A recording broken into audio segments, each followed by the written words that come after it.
Bonjour, bienvenue aux explications sur les groupes syntaxiques ainsi que leurs fonctions. Nous allons aussi parler des phrases enchâssées. Donc, je vais vous demander d'ouvrir le document que vous avez devant vous, de l'ouvrir en écran partagé pour que vous puissiez annoter au fur et à mesure ce que j'écris sur mon écran.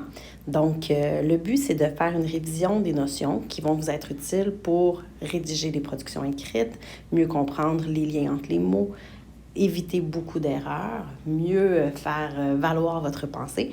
Et puis, c'est certain qu'on a un examen de grammaire aussi qui s'en vient, mais notre but ultime, c'est absolument d'être plus compétent en écriture. Donc, nous allons commencer avec la théorie qui a déjà été vue depuis le début de l'année. Donc, rapidement, il faut se rappeler que lorsqu'on parle des groupes syntaxiques, il faut toujours se ramener à la classe du noyau. Donc, notre noyau que nous avons, laissez-moi changer de couleur. Alors, ça part très mal. Alors, la classe du noyau que nous avons indique le groupe dont il sera question. Le noyau, c'est généralement le premier mot du groupe, mais ce n'est pas toujours le cas. Donc, ce n'est pas un truc pour lequel on doit se fier à 100%, mais on peut toujours s'en aider. Alors, le premier groupe du mot, c'est le noyau très souvent, et il ne s'efface pas. Donc, c'est un mot qui ne s'efface pas. Ensuite, on va aller voir particulièrement chaque groupe syntaxique. Si nous débutons avec le GN, pour créer un GN, ça nous prend bien entendu soit un nom commun ou un nom propre. Et ce nom commun ou ce nom propre-là, surtout le nom commun, peut être accompagné d'un déterminant. Le déterminant n'aura pas de groupe, donc c'est vraiment tout simplement un déterminant qui accompagnerait un nom. On pourrait avoir aussi des expansions qui s'ajouteraient au GN, sauf qu'à chaque fois qu'on a un noyau, on a un nouveau groupe et chaque groupe a une fonction dans la phrase. Alors, c'est ce que nous allons essayer de déterminer ensemble. Ensuite, le GV, ça me prend bien entendu un verbe conjugué pour avoir un GV. Là aussi, mon verbe conjugué peut être accompagné d'expansion, c'est certain, mais dès que j'ai un verbe conjugué, ça veut dire que j'ai un groupe du verbe, un groupe verbal. Troisièmement, nous avons le groupe de l'adjectif ou le groupe adjectival. Le noyau sera un adjectif qui peut aussi être accompagné d'expansion. Donc, on pourrait avoir une expansion qui serait placée après l'adjectif. On pourrait avoir un adverbe aussi qui serait placé devant notre adjectif, mais notre noyau sera toujours l'adjectif. Ensuite, le groupe de l'adverbe, ça va de soi. Nous avons besoin d'un adverbe. Lui aussi peut être accompagné parfois d'un autre adverbe qui sera une expansion pour modifier notre adverbe de départ. La préposition, le groupe prépositionnel plutôt, nous avons toujours la préposition qui est accompagnée d'une expansion obligatoire. Donc, cette expansion-là, obligatoire, peut prendre plusieurs formes. Ça pourrait être un GN, ça pourrait être un groupe infinitif. Donc, il y a toujours une préposition qui est accompagnée d'une expansion. Et cette expansion-là, une petite particularité, c'est le seul groupe qui n'aura pas de fonction dans la phrase, étant donné que l'expansion, son travail, ce qu'elle fait, c'est d'accompagner la préposition, de compléter le G prep, mais ce n'est pas une expansion, ce n'est pas une fonction qui est recensée, qui existe en français, en grammaire. Donc, nous poursuivons avec le groupe infinitif. Le groupe infinitif, nous allons retrouver un verbe qui est à l'infinitif, donc qui n'a pas été conjugué infinitif. Mon Dieu, infinitif, c'est pas facile. Donc, nous avons un verbe à l'infinitif. Lui aussi, il va avoir une fonction, puis vous allez voir que ce sont des fonctions que vous connaissez déjà, que le groupe infinitif peut occuper. Maintenant, pour ce qui est des phrases que nous avons vues dans les phrases complexes, nous pouvons avoir une phrase subordonnée relative. Je ferai un bref retour là-dessus. Donc, la phrase subordonnée relative va toujours débuter par un pronom relatif.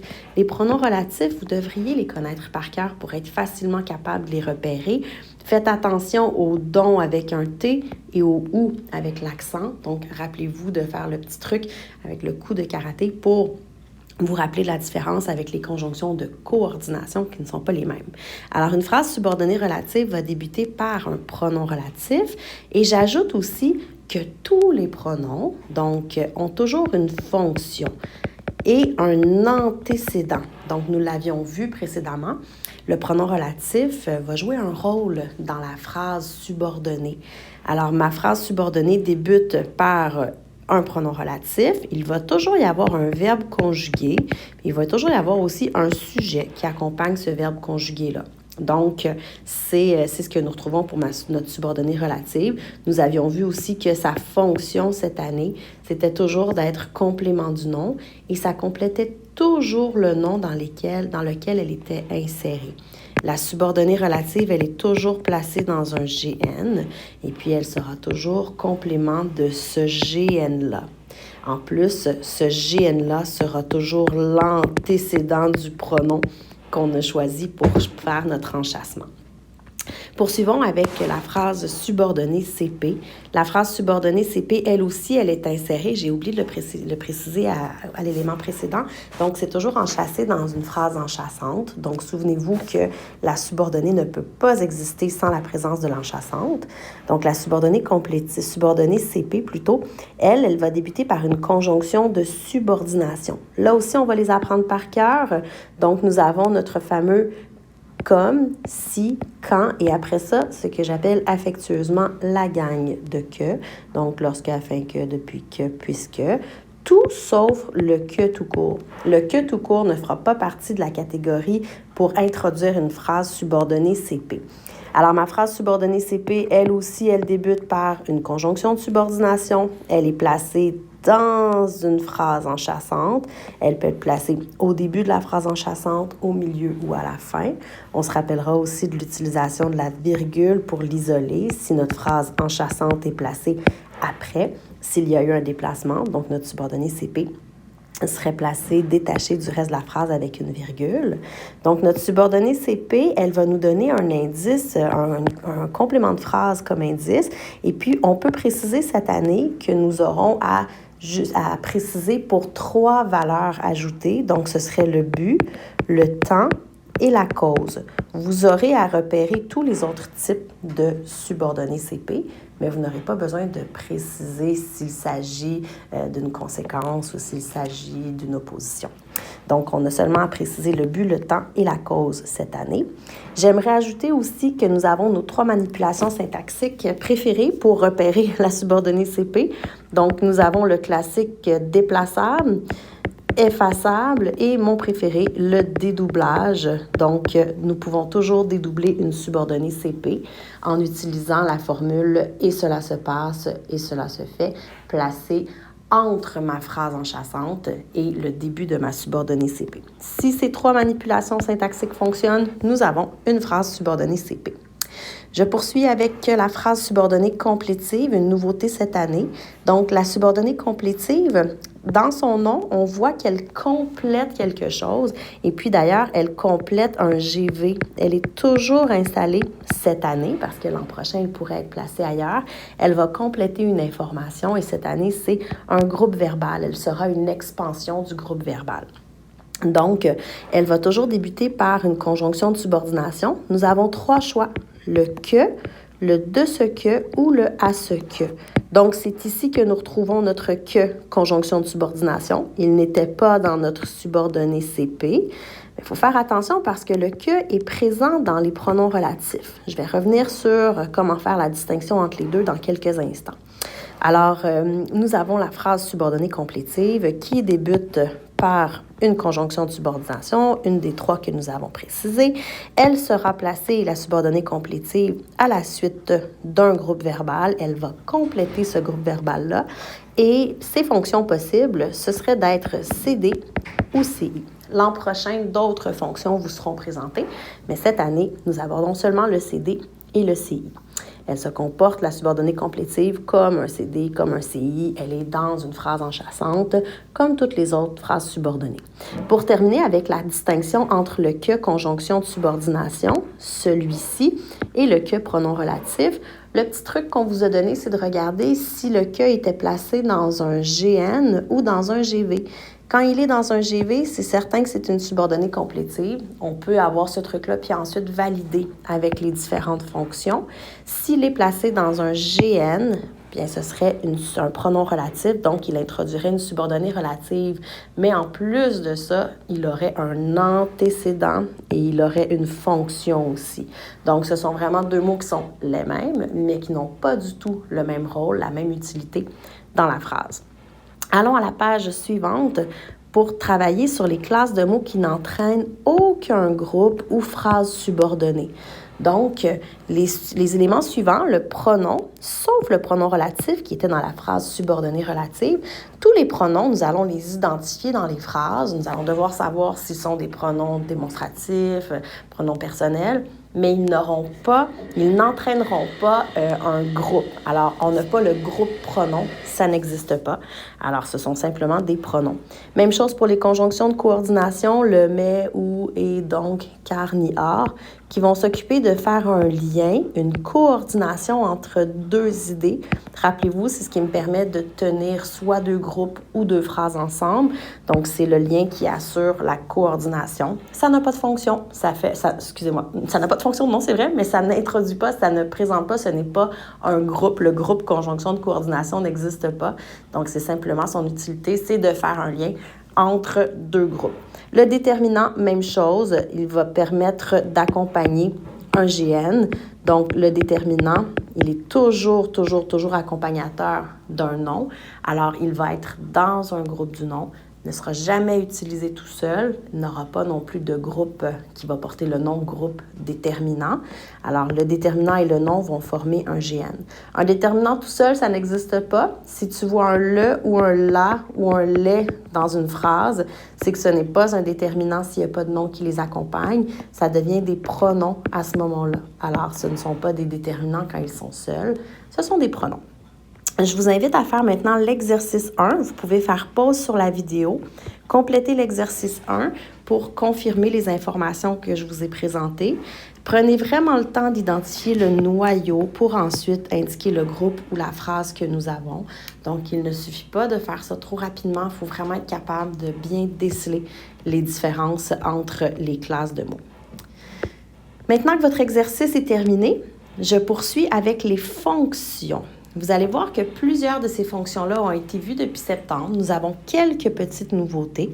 Alors, j'y vais avec vous. Je vous encourage encore à prendre en note les informations que je présente au fur et à mesure, à annoter votre feuille comme je le fais. Et puis, si ça va trop vite, n'hésitez pas à faire pause. Alors, la théorie, tout d'abord, on vous dit que les pronoms, les groupes syntaxiques que nous venons de nommer et les phrases subordonnées ont un rôle à jouer dans une phrase. Donc, un rôle, c'est leur travail, ce qu'ils font plutôt. On appelle ça une fonction. Nous allons voir les fonctions en détail. Tout d'abord, avec les fonctions de la phrase de base, nous avions vu qu'une phrase de base était toujours composée d'un sujet et d'un prédicat.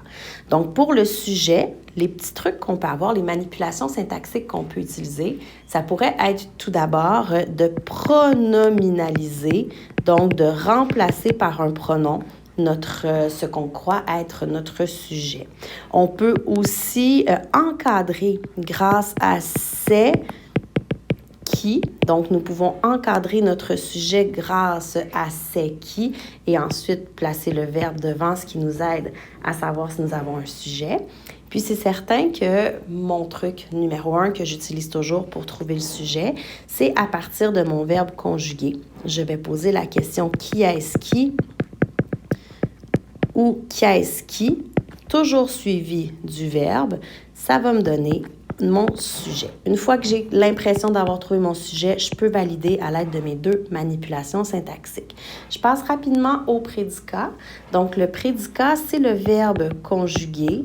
Donc, dans chacune de nos phrases, nous aurons un verbe conjugué. Alors, il s'agit de notre prédicat. Le prédicat, ce ne sera pas seulement notre verbe conjugué, là, il va inclure aussi toutes les expansions qui peuvent l'accompagner.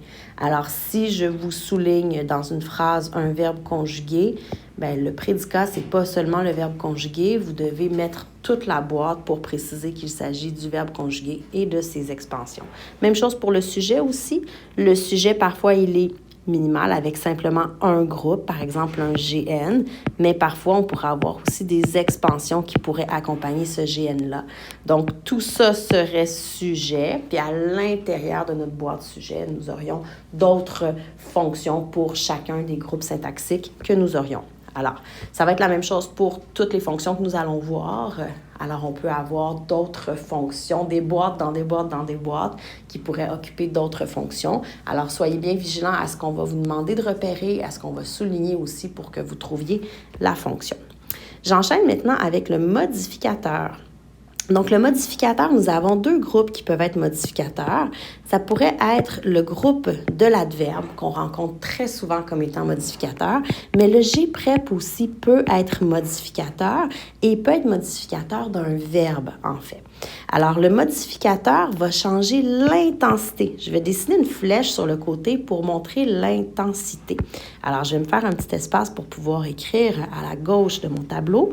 Donc, si je prends un verbe, par exemple, et je dis « il marche », point. Alors, tout simplement, j'ai mon sujet, j'ai mon verbe, qui est-ce qui marche? Il, c'est mon sujet, j'ai mon verbe, c'est mon prédicat, mon sujet, c'est le il, le pronom il. Donc, si je veux ajouter un modificateur du verbe, je vais devoir ajouter, ici, je vais y aller avec un adverbe. Donc, si je dis « il marche rapidement », donc si je poursuis ma phrase en ajoutant « rapidement », j'enlève le point. J'enlève plein d'autres choses aussi, c'était pas voulu. Alors, si je dis « il marche rapidement », rapidement, c'est mon groupe de l'adverbe et ça va servir à changer la façon de marcher, ça va modifier la marche, ça va modifier le verbe, ça va changer l'intensité, la rapidité. Donc, marcher et marcher rapidement, c'est le même verbe, mais ça n'a pas la même couleur, ça n'est pas de la même notion, c'est pas la même intensité qui est présentée. Donc, le travail de mon adverbe rapidement, c'est de modifier l'intensité de mon verbe. Alors, dans ce cas-là, on va dire qu'il est modificateur du verbe. Je prends un autre exemple pour vous présenter le groupe de la préposition, le groupe prépositionnel. J'aurais pu dire « il marche avec joie ». Donc, dans ce cas-ci, j'ai encore mon sujet, j'ai encore mon verbe qui est mon prédicat. Alors, si je me pose la question sur « avec joie », à quoi ça sert? Quelle est sa fonction? Quel est son rôle dans la phrase? Bien, je vais commencer par identifier la classe de mon groupe, de quel groupe il s'agit. Avec, c'est une préposition. Joie, c'est un nom. Alors, je suis face à un G-prep. Et le travail de ce G-prep-là dans la phrase, c'est de changer l'intensité de ma marche. Imaginez-vous dans votre tête quelqu'un qui marche avec joie. Donc, on va voir la personne qui va peut-être un petit peu gambader, qui va être plus expressive, on va sentir un dynamisme dans son pas. On va faire la même chose avec la tristesse. Si je dis « il marche avec tristesse », donc une démarche qui est teintée de tristesse, on va peut-être avoir les épaules voûtées, un pas qui est un peu hésitant. Donc, mon groupe prépositionnel va aller modifier le verbe, va aller changer, va nuancer mon verbe, va le modifier. Donc, c'est un G-prep, mais il va modifier mon verbe. Il n'est pas complément, il ne va pas compléter. Je n'ai pas un personnage qui marche avec son ami joie, main dans la main. Donc, ça ne complète pas le verbe, ça va modifier la façon que l'action va être vécue. Alors, c'est la distinction entre le G-prep modificateur du verbe et un G-prep qui pourrait avoir une autre fonction d'expansion avec un verbe. Si vous voulez un bon truc, ce serait je vais juste changer ma couleur de surligneur. Un bon truc pour savoir si notre G-prep il est modificateur, c'est de le remplacer par un adverbe. Donc, si je disais « il marche joyeusement », ben là, joyeusement, ça, je le sais que c'est un modificateur parce qu'ils sont presque toujours modificateurs, nos adverbes.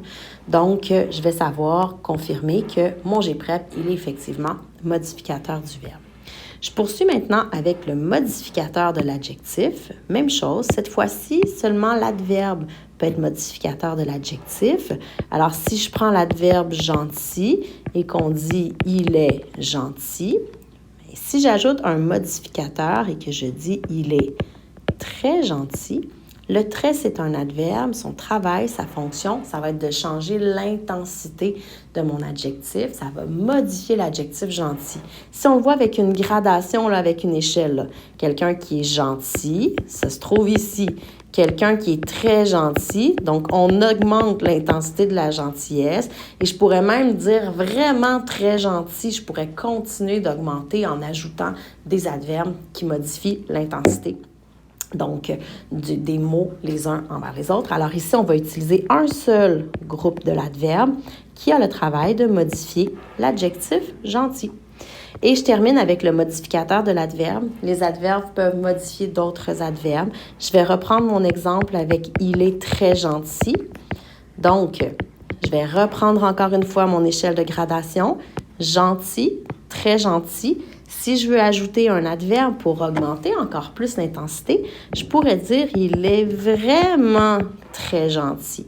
Donc, à ce moment-là, mon adverbe « vraiment » va augmenter mon adverbe « très » et mon adverbe « très » va augmenter mon adjectif « gentil ». Donc, « vraiment » modifie l'adverbe « très » et « très » modifie l'adjectif « gentil ». Donc, n'hésitez pas à faire des flèches et à essayer de comprendre avec la gradation lequel ajoute de l'information, de l'intensité sur l'adverbe ou sur l'adjectif. Alors, dans ce cas-ci, vraiment est modificateur de l'adjectif très. Je poursuis avec l'attribut du sujet.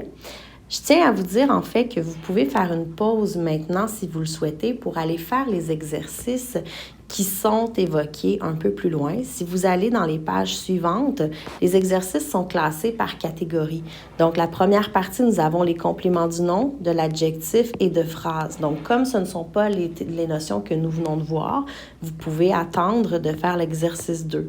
Nous pourrions aller ici, donc, nous avons l'attribut du sujet, le CD et le CI. Je n'ai pas encore expliqué ces trois fonctions-là. Nous avons le modificateur du verbe, de l'adjectif et de l'adverbe. Alors, tout de suite, vous pourriez décider de faire l'exercice 4 pour mettre en application ce que je viens de vous présenter à l'instant. Alors, dès que vous aurez terminé, je vous rappellerai quand nous aurons terminé de voir l'attribut du sujet, le CD et le CI, je vous inviterai à faire l'exercice en lien avec cette notion-là. Même chose pour complément du nom, de l'adjectif et de phrase. Alors, je vais enchaîner ici avec l'attribut du sujet. Lorsque nous avons l'attribut du sujet, je répète toujours à chaque année la même chose. Il faut être très vigilant pour reconnaître ce qu'on appelle nos verbes attributifs. Donc, les verbes attributifs qui portent aussi le nom de verbe d'état. Alors, il faut vraiment les reconnaître rapidement et il faut ne pas tomber dans le panneau et les faire sortir de notre phrase. Alors, ce que je veux dire par faire sortir, là, on va les souligner, encadrer, encercler, faire clignoter. On va faire ce qu'on peut pour vraiment remarquer que nous avons un verbe attributif. Le verbe attributif, il faut que le signal d'alarme s'installe dans notre tête parce que ça signifie qu'il va y avoir un accord à faire entre un élément qui est dans le verbe et un élément qui est dans le prédicat plutôt et qui est dans le sujet. On va avoir un lien à faire entre les deux. Ça va nous éviter beaucoup d'erreurs d'accord. Alors, première chose que je fais, je dois cibler mes verbes attributifs. Il faut les connaître par cœur. Je vais les évoquer, je vais les nommer. Si vous ne les connaissez pas par cœur, vous les écrivez à cet endroit-ci. Donc, on a être, paraître, sembler, demeurer, rester, passer pour et avoir l'air, qui sont tous des verbes attributifs. Donc, je vous demande de repérer un verbe attributif dès que vous l'avez parce qu'il va toujours, dès qu'on a un verbe attributif, y avoir un attribut du sujet. Attribut du sujet, ce que ça veut dire, là, un attribut, c'est une caractéristique, c'est une propriété. Alors, ce que ça nous dit, c'est que dans le fond, on a ajouté une caractéristique à notre sujet et cette caractéristique-là, elle est placée dans le prédicat. On va regarder un exemple très simple. La balle est ronde. Alors, si je prends cet exemple-là, tout simplement, la balle est ronde. Un est qui est un verbe attributif. Donc, vite, je dois me rendre compte que j'ai un verbe attributif. Je dois le faire clignoter pour ne pas oublier que quelque chose de particulier va se produire. Si je vous demande d'analyser cette phrase-là, je vais changer de couleur. Alors, si je pars de mon verbe conjugué, toujours, là, j'ai remarqué que c'est un verbe attributif. Je suis très, très, très vigilante. Je vais chercher le sujet. J'ai toujours un sujet lorsque j'ai un verbe conjugué, sauf si j'ai un verbe à l'impératif. Alors, qui est-ce qui est ronde ou qu'est-ce qui est ronde? La réponse, c'est la balle. Alors, nous avons notre sujet qui est ici. Ensuite, je peux valider en disant « elle est ronde », donc en pronominalisant mon sujet. Je vais aussi pouvoir l'encadrer si nécessaire. C'est la balle qui est ronde. Alors, ça fonctionne. J'ai mon sujet, j'ai mon verbe qui est là. Et ensuite, je vais me poser la question sur le groupe syntaxique ronde. Qu'est-ce que c'est? Bien, ronde, ici, c'est un adjectif. Alors, je vais y aller avec un groupe de l'adjectif. Si je ne suis pas certaine que c'est un adjectif, j'ai toujours mon truc pour remplacer avec un autre mot de la classe de mots. Ronde, je ne suis pas certaine, je peux prendre gentille. La balle est gentille. Le sens de la phrase est plus ou moins respecté, mais on comprend l'idée. Alors, ici, nous avons un adjectif. Je cherche le travail de cet adjectif-là. Le fait de dire que c'est rond, ça donne une information sur la balle. C'est une caractéristique de la balle, c'est un attribut de la balle, c'est un détail de la balle. Alors, ça ne fait pas partie du sujet. Ça fait vraiment partie de mon prédicat, mais ça demeure que c'est un attribut du sujet balle. Alors, si je vous demandais quelle est la fonction de ronde, c'est attribut du sujet, et je dois préciser de quel sujet, donc attribut du sujet balle. J'indique donc que ronde donne une information sur la balle, et ce que je dois surtout faire, c'est me comprendre que ronde va donc être en lien avec le sujet. La balle va avoir le même genre et le même nombre. Alors, balle ici, c'est féminin singulier. Alors, ronde va être féminin singulier aussi. Donc, quand j'ai un groupe de l'adjectif, le groupe de l'adjectif, il est variable. Alors, ça va s'accorder avec les attributs, avec les informations du sujet, quand c'est attribut du sujet. Je peux prendre un autre exemple parce que des fois, on peut avoir aussi un G prep, par exemple, qui serait attribut du sujet. Alors, je pourrais dire la balle est en bois. Drôle de balle, mais c'est possible. Alors, si je prends une balle en bois, ça ne rebondira pas beaucoup, mais ça peut être rond quand même et je peux la lancer. Alors, je vais repartir. Ah, vite, un attribut du sujet, un verbe attributif. Alors, il faut que je m'en rende compte que j'ai mon verbe attributif. Et là, je vais chercher la fonction de ce qui accompagne mon prédicat. Je cherche la fonction de en bois. Bien, je peux commencer par trouver quelle est la classe de mots. En bois, bien, c'est une préposition qui accompagne un GN. Donc, cette préposition-là qui accompagne mon GN, c'est un G-prep.